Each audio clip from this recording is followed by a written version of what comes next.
बिस्मिल्लाहिर्रहमानिर्रहीम। अस्सलाम वालेकुम। उम्मीद करता हूँ आप सब खैरियत से होंगे। इस वीडियो लेक्चर में मैं आपको बताऊंगा साइकोलॉजी 101 के लेसन नंबर 29 के मुतालिक, जिसका टॉपिक है कॉग्निशन एंड थिंकिंग। तो सबसे पहले हम समझ लेते हैं कॉग्निशन क्या होता है और थिंकिंग और इनमें फ़र्क क्या है। कॉग्निशन जितनी चीज़ें भी आपको पता है और जितनी चीज़ें भी आप सीख रहे हैं, आपको पता चलेगी, ये सब चीज़ें कॉग्निशन है। यानी कॉग्निशन आपका हायर मेंटल प्रोसेसेस है, जिसमें आपकी मेमोरी जितनी भी स्टोर्ड है, आपकी जो इंटेलिजेंस है, जो आप सीख चुके हैं या सीख रहे हैं या सीखेंगे, जो आपकी लैंग्वेज है, ये सारी के सारे कॉग्निशन के इम्पॉर्टेंट एस्पेक्ट्स हैं। अब क्या होता है कि कई लोग कॉग्निशन में को कॉमनली थिंकिंग भी कहते हैं। हम आमतौर पर मैं आपको बताऊंगा थिंकिंग क्या होती है, लेकिन उससे पहले हम समझ लेते हैं कॉग्निटिव साइकोलॉजी। कॉग्निटिव साइकोलॉजी में हमने कॉग्निशन को स्टडी करना होता है और जो उससे रिलेटेड इश्यूज़ हैं, एरियाज़ हैं, उसको भी हमने स्टडी करना होता है। तो आइए देख लेते हैं थिंकिंग क्या होती है, जो कॉग्निशन आमतौर पर जानी जाती है। तो थिंकिंग क्या है? The information that our mental faculties receive और generate is in the form of mental representation. यानी कोई भी ऐसी फैकल्टी जो हमारी मेंटल फैकल्टी रिसीव करती है कोई भी इंफॉर्मेशन और फिर उसको जनरेट करती है किसी रिप्रेजेंटेशन में, उसको हम कहेंगे थिंकिंग। अब जो वुडवर्थ है, उसके नज़दीक थिंकिंग एक मेंटल एक्सप्लोरेशन है, जबकि जो रुच है उसने एक बेहतर डेफिनेशन दी है। उसने कहा है कि थिंकिंग जो है वो एक ऐसा सब्जेक्ट है जो फिज़िकली हमारे सेंस में प्रेजेंट नहीं होता, बल्कि किसी सिंबल के ज़रिए, किसी वर्ड के ज़रिए या किसी सिंबॉलिक एक्टिविटी के ज़रिए हमने उसको याद रखा होता है।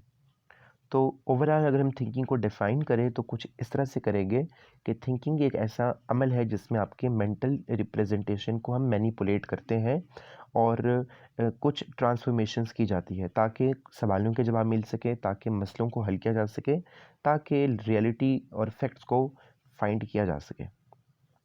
तो इसके लिए एक एक्सपेरिमेंट दिया है जो आप कर सकते हैं। जैसे उसने कहा है कि आप अपनी आंखें बंद करें और आप ऐसे करते जाएं जैसे मैं कह रहा हूं, और आप अपनी वालिदा का चेहरा सोचें। तो देखिए आपकी आंखों के सामने वो बन जाएगा। फिर आप अपने फेवरेट सिंगर की आवाज़ सुनें तो आपको वो आवाज़ आनी शुरू हो जाएगी। इसी तरह आप फेवरेट फूड टेस्ट करना शुरू करें तो आपको वो जायका महसूस होगा, थिंकिंग में आएगा। परफ्यूम स्मेल फेवरेट जो है उसको अज्यूम करें, और इस तरह इंजेक्शन जब आपको लगता है तो फिर कैसी फीलिंग होती है, ज़ाहिर है बहुत अच्छी फीलिंग तो नहीं होती। तो ये सारे के सारे जो प्रोसेसेस है, इन यहाँ पर कोई फिज़िकली स्टिमुलाई मौजूद नहीं है। ये बस आपने क्या किया, वर्ड्स की शक्ल में या सिंबल्स के ज़रिए या किसी सिंबॉलिक एक्टिविटी के ज़रिए आपने उसको याद रखा हुआ है। तो हम ये कहेंगे कि थिंकिंग जो है वो एक कंटिन्यूस प्रोसेस है और एक इंसान अपनी वक्त दिन का ज़्यादातर वक्त इसी प्रोसेस में सर्व कर देता है थिंकिंग में। हमारा जो ब्रेन है वो एक क्वाइट मशीन है बेशक, लेकिन बहुत ही कम्प्लेक्स, सोफिस्टिकेटेड और इंट्रिकेट मशीन है जो आमतौर पर ज़्यादातर सोचती रहती है। अब हम बात करेंगे थिंकिंग के कुछ फंडामेंटल एलिमेंट्स के बारे में, जिनमें हम मेंटल इमेजेस की बात करेंगे और कॉन्सेप्ट्स की बात करेंगे। डिफरेंट तरह के कॉन्सेप्ट्स आने वाले हैं, बहुत ही इंटरेस्टिंग है यहाँ से अगला पार्ट। जो इसमें हमारे पास कॉन्सेप्ट एलिमेंट है थिंकिंग का, वो है mental images. Mental images thinking process का बहुत ही अहम पार्ट है। यानी होता ये कि आप जब कुछ चीज़ सोचते हैं तो किसी इमेज के ज़रिए आप उसको सोचते हैं। साइकोलॉजिस्ट ये काम करते हैं कि किसी इंसान की जो एबिलिटी है, थिंकिंग एबिलिटी, ये वाली मेंटल इमेजेस वाली, इसको बढ़ा लेते हैं ताकि उनको फ़ायदा दे सके प्रॉब्लम सॉल्विंग में, ब्रेन टीजिंग में, या कोई थिंकिंग एक्सरसाइज क्रिएट की जा सकती है इस तरह से। तो इमेजेस जो है वो बहुत ही इंपॉर्टेंट टूल है, क्योंकि ये साइकोलॉजिकल प्रॉब्लम्स को भी हल करने में मदद देता है। जैसे आपको रिलैक्सेशन प्रोवाइड करने के लिए, इसी तरह से आपको मेडिटेशन भी प्रोवाइड करता है। दूसरा जो फंडामेंटल टर्म है वो है कॉन्सेप्ट। कॉन्सेप्ट क्या होता है कि कोई भी चीज़ जिनकी एक जैसी प्रॉपर्टीज़ हो, कोई भी लोग जो एक जैसी कैरेक्टरिस्टिक्स को शेयर करते हो, उनको आप एक कैटेगरी में ऐड कर देते हैं, कैटेगराइजेशन कर देते हैं। फॉर एग्ज़ाम्पल, अगर आपसे कोई पूछे कि आपकी क्लास में कौन कौन है तो आप कैसा जवाब देंगे? आप ये कहेंगे कि मेरी क्लास में एक लड़की, छोटे कद की लड़की है, एक दरमियानी कद का लड़का है, एक लंबी लड़की है, एक लंबा लड़का है, एक लड़की है जिसके लंबे बाल है, एक लड़का है जो गंजा है, या फिर आप कहेंगे 3 लड़के हैं, 3 लड़कियां हैं। तो आपने क्या किया कि आपने कैटेगराइजेशन कर दी जेंडर की बेस पर। इसी तरह से आप किसी और चीज़ की बेस पर भी कैटेगराइजेशन कर सकते हैं। अब ये जो कॉन्सेप्ट की यूज़ है, ये थिंकिंग वर्ल्ड में किस तरह से इस्तेमाल होगा, यानी फॉर एग्ज़ाम्पल जब आपसे कोई पूछे कि आपके कमरे में किस चीज़ की रिक्वायरमेंट है, तो आप ये कह सकते हैं कि मुझे एक बेड चाहिए, एक चेयर चाहिए, एक पर्दा चाहिए, एक कारपेट चाहिए, या फिर आप कह सकते हैं मुझे फर्नीचर और फिक्सचर चाहिए। तो इस केस में आपने उसको एक कैटेगरी में डाल दिया, उन केसेस में आपने उसको 4 अलग कैटेगरीज डाल दी थी, एक बेड, एक चेयर, एक कर्टेन, एक कारपेट।